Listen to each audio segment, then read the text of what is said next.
all this kind of stuff, and it's like, and I'm still like in the back, like that little thing of books in the front. Like, how do they get that in there? And, right, but none of that's looking at the world outside of the frame, rather than looking at the world inside the frame. And you know, I guess at this point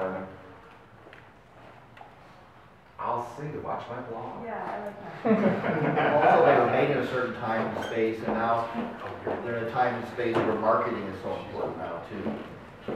Marketing, creating capital, and they have to fit that into the frame of these ideas also. Sure. Do you, I'd like to just pose this question because I think that there is a kind of historical reference to Clyfford Still and how he treated the business of art, and you know, it was said that you know, he didn't want to work with art dealers, and you know, wasn't interested in procuring his work, and that was at a time where you know, the value of work had escalated to these extraordinary levels that it has amongst artists today. There was another quote in this art dealer's book that, you know, basically said that Jackson Pollock's highest sale while he was alive for one of his enormous paintings was $8,000, which, you know, after he died was sold to a museum for $2 million. And you sort of look at that and you say, how does that affect an artist's will and ability? Do you think that there are, you know, anybody out there that would say, hey, you know what, yes, I'm doing this for myself, but I really don't want anybody else to have my work, and you know, whether there's a museum legacy someday, you know, do you think that that much has shifted in the business of art since Still's time, and maybe the pioneers of abstract art in the contemporary realm? I think it has definitely shifted tremendously. I don't think that the environment that we're in now is just not even the same anyway. And those considerations are just not even real. They're not real. I don't think they're real. I'm thinking too about the question of celebrity, because I think our culture today gets so enamored with celebrity that to take somebody like Clyfford Still and make him a bigger celebrity by creating a museum feels timely to me. When was the last time anybody saw a visual artist on The Tonight Show? Exactly.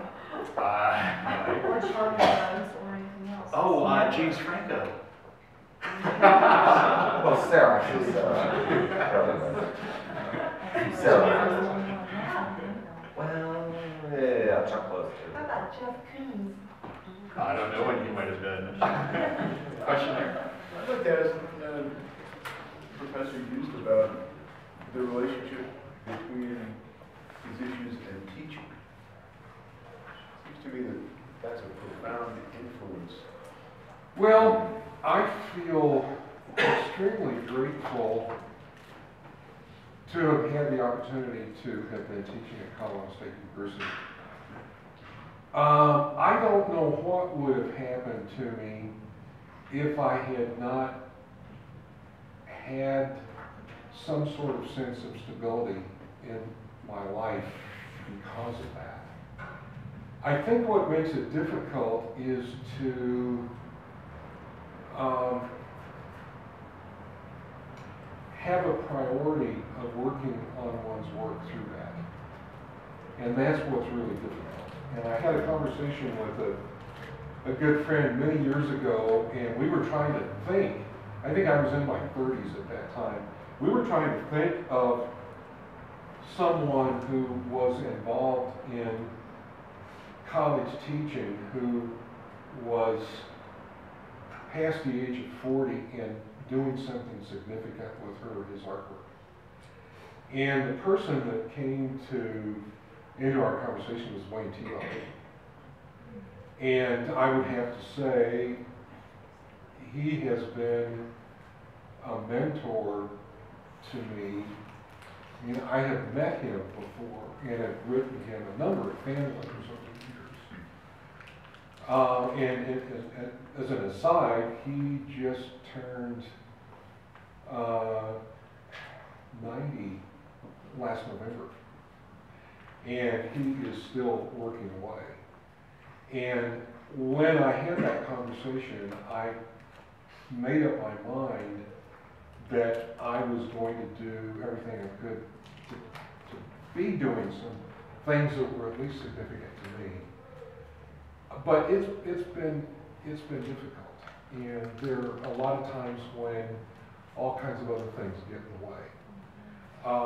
It is really rewarding when there are students that one is working with that catch fire, so to speak, and sort of understand something that is happening on a different level. And I do my best to try to make that happen. I wish it would happen more. But that is really rewarding. And there's several students of whom I'm really proud. And there are probably more women than men at this point in the scene. Amy Metier is one. Irene McCrae is another. Chandler Romeo is another, to name three. And you know, that makes things worthwhile. But it's been a struggle. And there used to be a time when I could put in 8 hours a day in teaching and come home and get something to eat, and then spend 8 hours in the studio. And I can't do that anymore. You know, my energies are not at that same level, so I've got to make things count in different ways at this point. And, you know, I still haven't figured it all out. I'm still working at that. So. It's just an amazing contrast between the traditional schools in which people had apprenticeships and then had their apprentices if they were commercially successful, followed by this rare moment when someone like Clyfford Still can be essentially solipsistic, essentially isolated, not connected any more than she or he wanted to be. And then the vast majority of the information age that we're now saturated in involves a constant set of references, a constant set of interactions. And so here's Bruce Price doing 4 blogs, and Kate's doing this amazing set of commission works and teaching. I expect that Mr. Martinez will eventually get involved in stuff, whether he even really wants to or not. But there's such a weird moment in time that I think the Clyfford Still Museum is something to monument to. But I'm hoping someone else will pursue this issue of the extent of isolation, or self-imposed isolation, that may be relevant to this kind of strange movement of abstractionism that may have now mutated into something else or not. Well, one of the last, I am going to just pose one last thing that's sort of, you know, extrapolating off of that, and then definitely open up for any additional questions or comments that you guys have. But you know, to me, you know, being an art dealer, being an artist, we all experience levels of interaction with the community and you know, senses of genuine interest, or you know, just you know, patronage to me can be as much as coming in to view an exhibition, and everybody works really hard to do that. In Colorado, you know, I think it was a few years ago in 2008, the Colorado Abstract book was published, which you know, maybe in some ways would say if there was a sense of a dominant movement in the arts here, it would be within abstraction.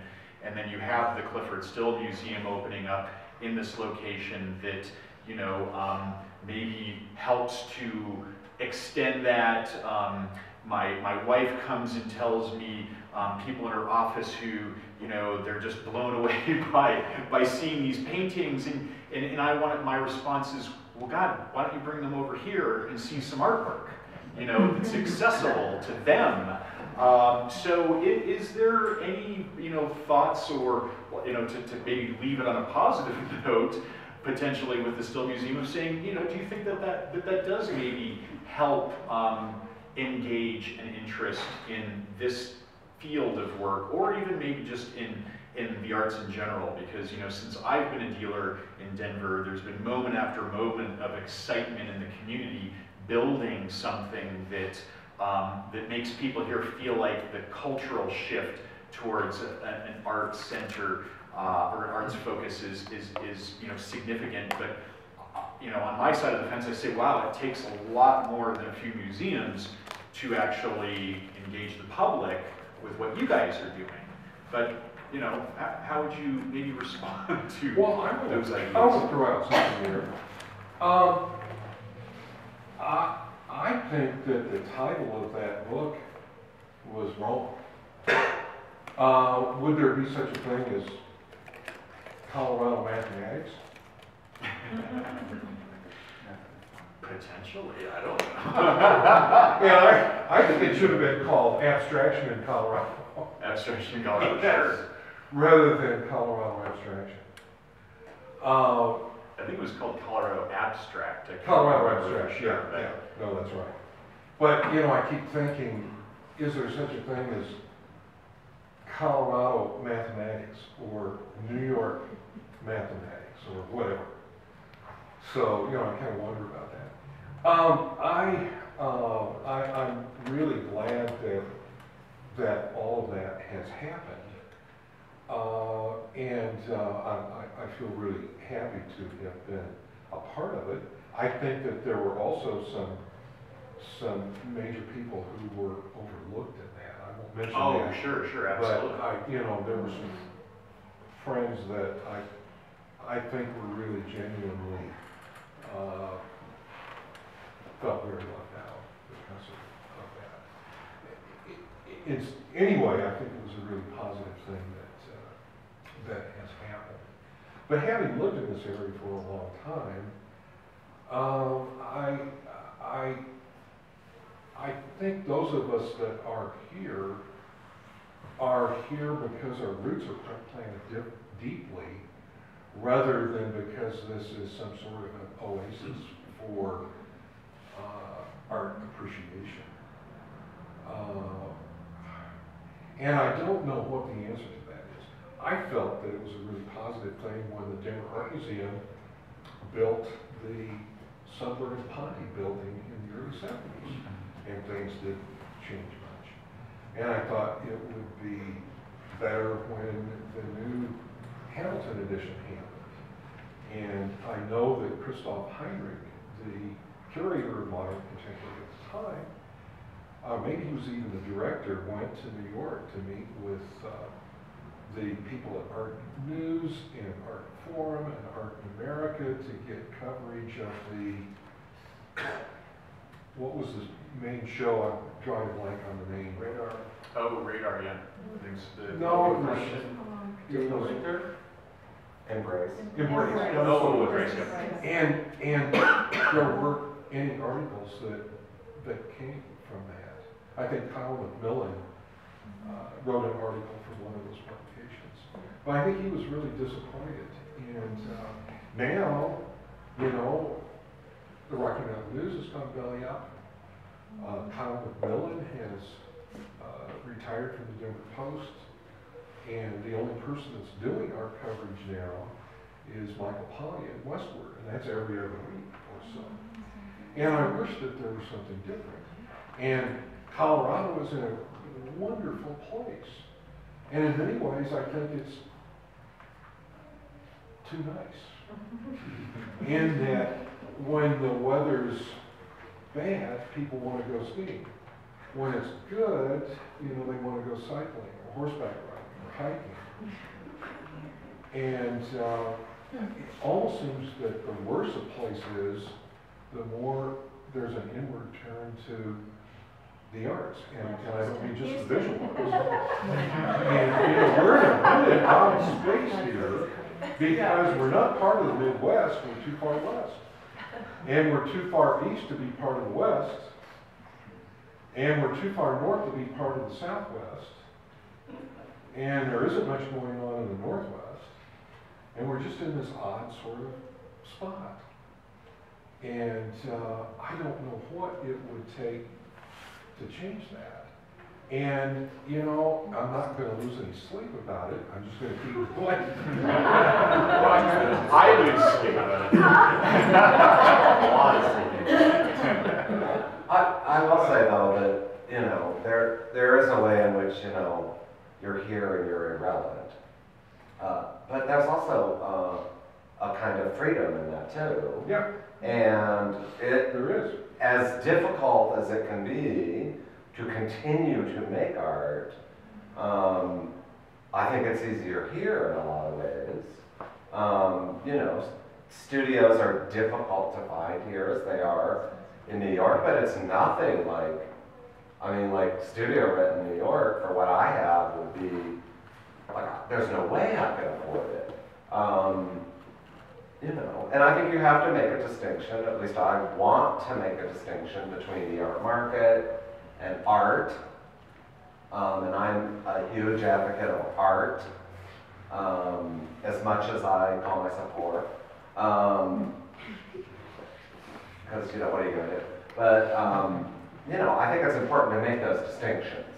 And all the hoopla about Clyfford Still, well, you know, that's, you know, boosterism and, you know, all that kind of stuff. At least the hypiness of it all. I wish I had been the one that peed, I suppose. Go to my blogs. But, blah, blah, blah. Anybody else?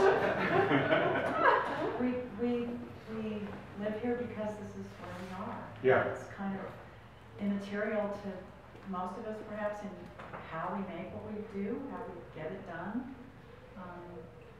But the market in Denver is smaller, quieter. Denver's got a lot going on. It's great for that. And I think Blue, I think it's unfortunate that in the last few years, the art scene has gotten much better. But the critics have disappeared. That's a complaint everywhere. I mean, I moved here from Houston, which is a much bigger city. It has a vastly much more developed art scene. And they have the same complaints. Yeah, There but are, there's no writing, it it's never not gets reviewed. here, it's just It's in the general. way things are changing with newspapers going under and publications, it's just unfortunate that that's happening now. But I think But there we do are have laws. laws. If it's There not, are a couple of other people that do write regularly. I've already mentioned like Leanne Goebel, she writes pretty regularly. There's several, Adobe Airstream is looking at Denver pretty closely, yeah. pretty frequently. So there are some things out there. It could be Yeah, no, I definitely think that better. would be good if those are eventually elevated to the level that Or it's more we national. had It just needs before. to reach the general public, Yeah. Yeah. because people have to really seek But out. let's face it, the general public doesn't really generally care that much about art and contemporary art. Yeah, but And if they can't find it or hear about it by happenstance, then they really never will get there. Yeah, but we also paradoxically live in a time when there's more artists alive than ever, and there's more people that are trained as artists than ever, and, you know, art form is vogue.